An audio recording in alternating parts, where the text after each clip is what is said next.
Welcome in. I'm Sam Monson. He's Zach Robinson. And today we're going to talk about the things to watch in the Miami Dolphins heading into training camp. Zach, I think it starts with the quarterback, your favorite position. It's a make-or-break year for Ryan Tannehill in this offense now, coming back from injury, isn't it? It really is. I mean, you're trying to look at do you extend Ryan Tannehill? They mentioned a lot of guys in the draft talk. They like Baker Mayfield. Definitely a make-or-break year. You know, we saw some good stuff towards the end of 2016. There's a couple good games in there, Chargers, Niners late in that season. He's just got to make a few more plays a game, it seems like, because when he's in rhythm, he's going to his first look and everything's all set up for him. He's a good player, just got to make a few more plays late in the down and especially in the red zone. And one of the things that hasn't helped him out over the years is the Miami Dolphins offensive line has been one of the worst in the National Football League over the past few seasons. This year they may not be the best out there, but they're at least creeping back towards average, as we like to say. Josh Sitton coming in, Daniel Kilgore coming in. Sitton in particular has been maybe the best pass blocking guard in football over the past several years. That's got to be a huge upgrade. Absolutely. When you look at Ryan Tannehill's strengths as a player, a lot of them are when he's got a clean pocket. He's not like a Tom Brady in terms of navigating the rush and things like that. So adding those two guys, give him a little space in the pocket where he can see things downfield and deliver accurately. Sitton allowed just 60 total pressures over the past 5 seasons of play. Those are phenomenal numbers. That's got to be a huge help for Tannehill.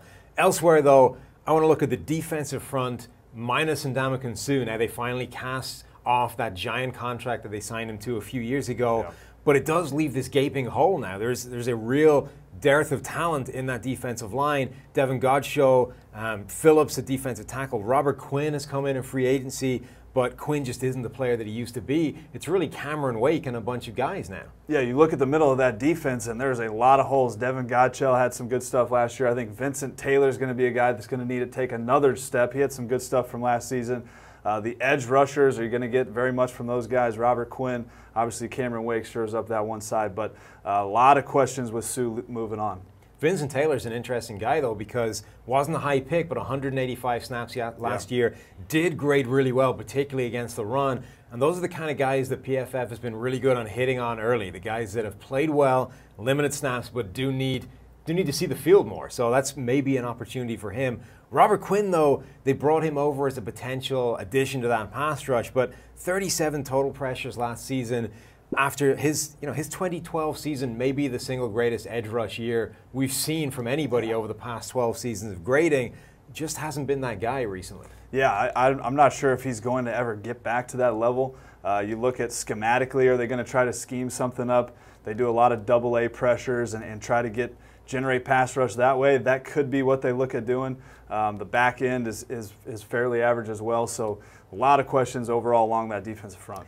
And if Robert Quinn isn't able to take that step forward, they're going to need a big year, too, from Charles Harris, who wasn't exactly great last year. He's going to need to really step it up for this team to move in the right direction. The third thing to look at, though, for me is this draft for them was all about getting more athletic all the way through that draft, whether it's Mike Gesicki at tight end, Jerome Baker at linebacker, Minkah Fitzpatrick, safety kind of slot corner, Kalen Ballage at running back was an athletic freak.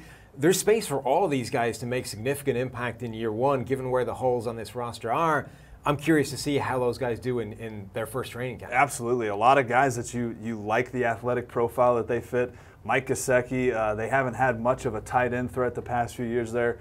He's a guy that can immediately step in, stretch down the seams, red zone target. You can line him up outside all over the place. So he's a guy, Minkah Fitzpatrick, probably one of the best just overall football players in last year's draft.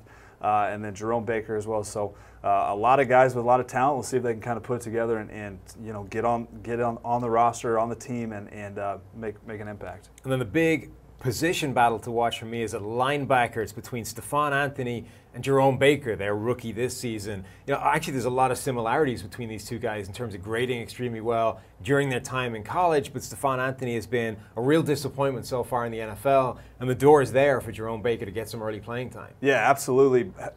You look at a lot of the holes last season left, defending the pass. Can Jerome Baker defend the pass? At Ohio State, he played a lot of man coverage and a lot of things that he's going to be asked to do. I'm looking for that guy to step in and hopefully contribute right away. And he had a really good grade back in 2016, took a bit of a step back last season, but as we mentioned before, the bar to clear for Stephon Anthony so far in the NFL has not been high. Consistent PFF grades in the 40s. So really, it's Jerome Baker's job, I think, to lose. If he does anything north of being another disaster in his first training camp, I think he should have a window to early playing time. That's going to do it for our Miami Dolphins take. Be sure to click the like, the subscribe button, and check out the PFF YouTube channel for all 32 teams.